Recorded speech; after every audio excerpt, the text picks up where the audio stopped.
Welcome to Engage Math Pre-Algebra, Lesson 17, Problem 1, where we are given a table and trying to figure out if the function or the relation within the table is proportional.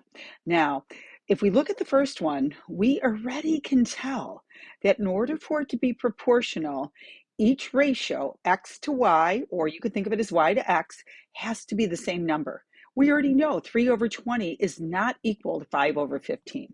They're not equivalent ratios. So right away, we know this is not proportional.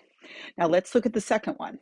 Okay, now in the second one, notice that every ratio, 3 to 2, is exactly the same as 6 to 4, exactly the same as 9 to 6, and exactly the same as 12 to 8. And the other part that's important is that we can also see right here that this particular function would go through the origin at 0, 0. But it wouldn't have kept the same proportion if it didn't go through 0, 0. It has to go through 0, 0 if all of these ratios are the same.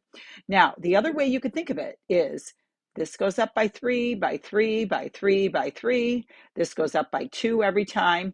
But that can happen and still not contain the point 0, 0. This one has everything going for it. It contains the point 0, 0. The ratios are the same every time. And we can also see that as x goes up by 3, y goes up by 2. This one is a yes. Now, when we talk about our constant of proportionality, it's actually k is what they want us to use for that. Generally, sometimes it's a different letter, but typically they say K is your constant of proportionality. And so what that means is that every time the y goes up by 2, the x goes up by 3.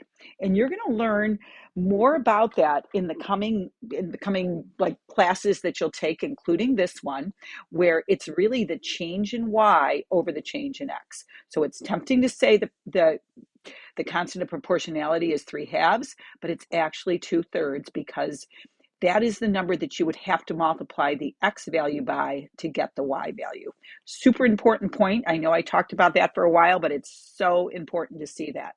All right, see you next time at Engaged Math.